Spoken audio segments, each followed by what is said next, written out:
أعوذ بالله من الشيطان الرجيم. بسم الله الرحمن الرحيم.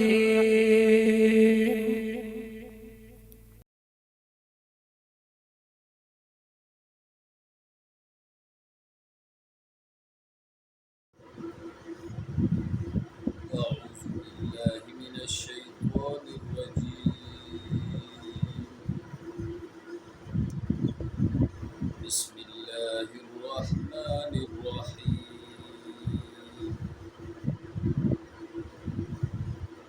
اهدنا الصراط المستقيم، صراط الذين أنعمت عليهم غير المغضوب عليهم ولا الضالين.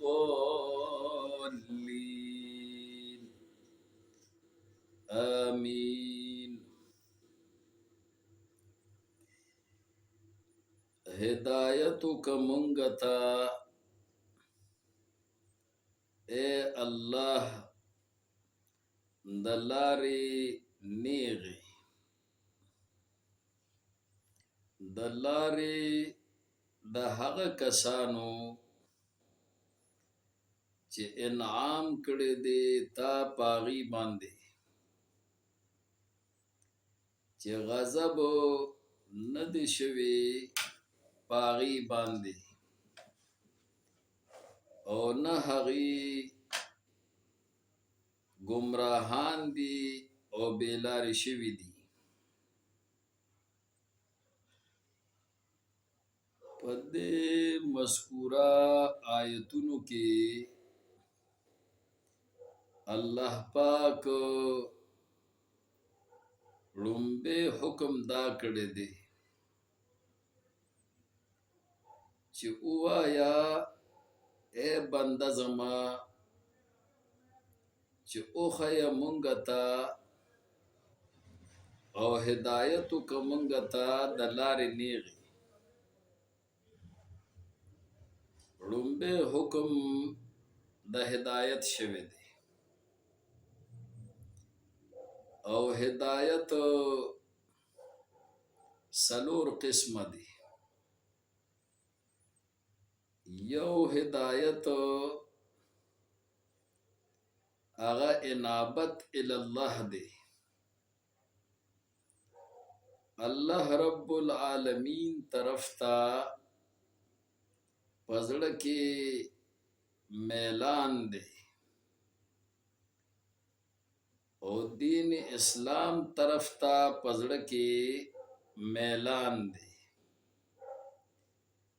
چې کله دا هدایت انسان ته نصیب شي او زړه کې میلان الله تا او د الله دین ته پیدا شي، نو الله رب العالمین هغه ته بیا هدایت نصیب کوي. اللہ رب العالمین فرمائی یہدی الیہ من ینیب، زه ہدایت کوم په طرف د دین او په طرف د خپل ځان هغه چاته چې هغه انابت لري دین ته او هغه انابت لري زما طرف ته د تللو، نو زه هغه ته هدایت کوم.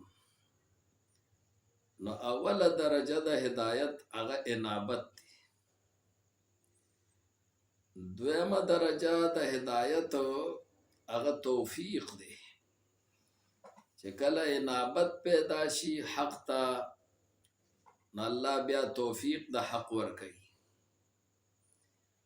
او دریمه درجه د هدایت هغه استقامت دی، چې کله الله توفیق د حق چاله ورکی او بیا پاغي باندې مستقیم ساتي او کلک ساتي تر مرګ پورې پاغه هدایت باندې روانو ساتي نو دیتا استقامت وي.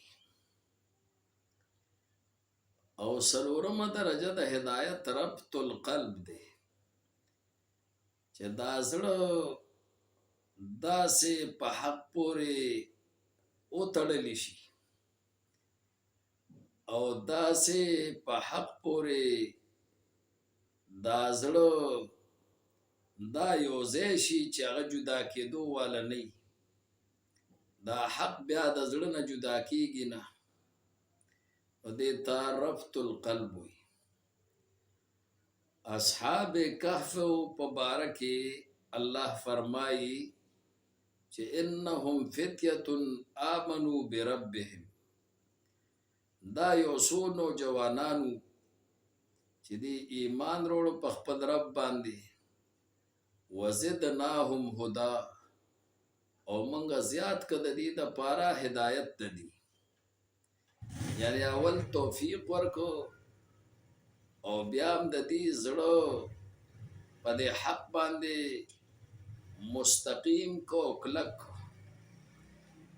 او بیا ورپسې چې استقامت درجه ته ورسول نو بیا وربطنا علی قلوبهم، منګه اوتړو په زړونو د دې پورې دا حق او دا ایمان د دي.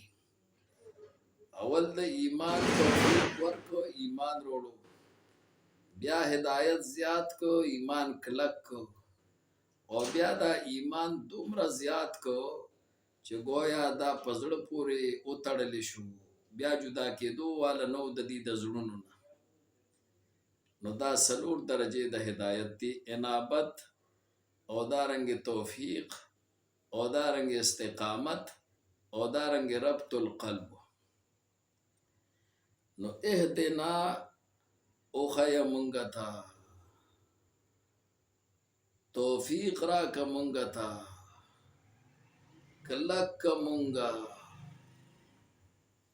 او مضبوط کا منگا الصراط المستقیم، پلارا نیغ باندے. صراط مستقیم ستوئی، نو صراط مستقیم په باره کې قرآن کریم کې ګڼ آیتونه دي. صراط مستقیم هغه لارې ته هم وایي چې کومه لار د پیغمبر و، پیغمبر په هغې باندې ژوند تیر کړی دی. الله رب العالمین فرمایي یاسین والقرآن الحکیم انک لمن المرسلین علی صراط مستقیم. اے سردار د دوانو جهان، زما د قسمی په قرآن حکیم باندې چې ته زما د پیغمبرانو نه یې، او ته په صراط مستقیم باندې، ته په نیغه لار باندې روانې. د پیغمبر لار دا صراط مستقیم دی. دارنګې قرآن کریم ته هم صراط مستقیم ویلی شوی دی. وان هذا صراطی مستقیما، الله وی زما دا کتاب دا نیغه لار ده، نو تاسو زما په دې کتاب پسې ځئ او نورو لارو پسې مه ځئ، ورنه زما د نیغې لارې نه به دا نورې لارې جدا کی تاسو لره. وان هذا صراطی مستقیما فاتبعوه ولا تتبعوا السبل فتفرق بكم عن سبیله. نو صراط مستقیم د قرآن لار ده، صراط مستقیم د پیغمبر لار ده، او دا قرآن دا د پیغمبر علیه السلام لار وه، او د قرآن عملی نمونه وه پیغمبر اسلام صلی الله علیه وسلم.